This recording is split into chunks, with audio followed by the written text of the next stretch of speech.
The year is 1965. American troops wade ashore into the humid, unfamiliar terrain of Vietnam. They are young, many barely old enough to shave, thrust into a conflict they barely understand.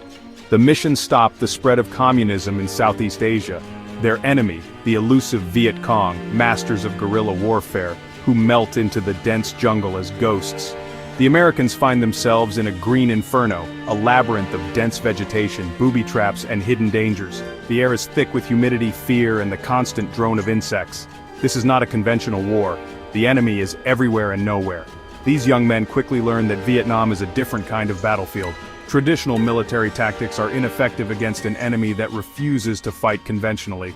The Viet Cong operate in small mobile units, employing hit-and-run tactics and disappearing into a vast network of tunnels. They are experts at camouflage and booby traps, turning the jungle itself into a weapon. For American soldiers, every step could be their last. The jungle is their enemy as much as the Viet Cong. Faced with a guerrilla force that seemed to vanish into thin air, the U.S. military sought a new approach. Their answer was search and destroy, a strategy designed to root out the Viet Cong and break their will to fight. The theory was deceptively simple. Insert troops into suspected enemy territory, find the Viet Cong, and eliminate them with superior firepower.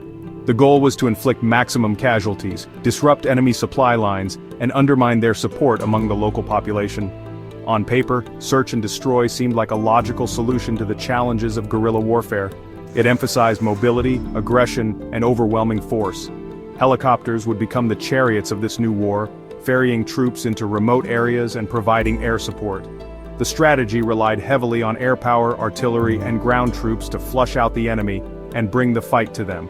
The success of search and destroy, however, hinged on a crucial assumption that the Viet Cong could be located and engaged in open combat. The reality on the ground was far more chaotic and terrifying than the strategic plans suggested. For the average American soldier, search and destroy meant patrols that stretched for days, even weeks, through sweltering jungles and treacherous rice paddies. The enemy was rarely seen, but their presence was always felt. The constant fear of ambush, the uncertainty of who was friend or foe, and the ever-present danger of booby traps created an atmosphere of intense stress and paranoia. The Viet Cong were masters of the jungle, using their knowledge of the terrain to their advantage. They would disappear into elaborate tunnel systems, only to reappear miles away. Booby traps, from simple tripwires to elaborate punji sticks coated in excrement, inflicted agonizing wounds. Snipers, hidden in the dense foliage, picked off soldiers with chilling precision. The jungle was their ally, providing cover and concealment, while amplifying the fears and uncertainties of the Americans. Section 4. Fire and Fury. The devastating impact on Vietnamese civilians. The search and destroy strategy relied heavily on overwhelming firepower. Artillery bombardments, airstrikes, and napalm strikes became commonplace. While effective at inflicting casualties, these tactics often resulted in indiscriminate destruction, decimating entire villages and causing widespread civilian casualties. Homes were reduced to rubble, rice paddies were cratered, and families were torn apart. The sight of their villages destroyed and loved ones killed turned many Vietnamese villagers against the Americans and their South Vietnamese allies. The indiscriminate violence of search and destroy created a climate of fear and resentment, pushing more people into the arms of the Viet Cong. The line between enemy combatant and innocent civilian became increasingly blurred, adding to the moral complexities of the war. Section 5. Seeds of distrust, mistaken identities, and growing resentment.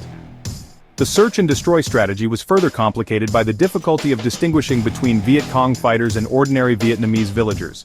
The Viet Cong did not wear uniforms, blurring the lines between combatants and civilians.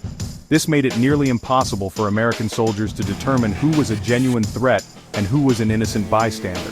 This uncertainty led to tragic mistakes. Villagers suspected of harboring Viet Cong sympathies were often subjected to harsh interrogations and intimidation tactics. Mistaken identities and false accusations became commonplace, eroding trust and fueling the cycle of violence. The growing resentment among the Vietnamese people undermined the stated goal of winning hearts and minds and ultimately benefited the Viet Cong's propaganda efforts.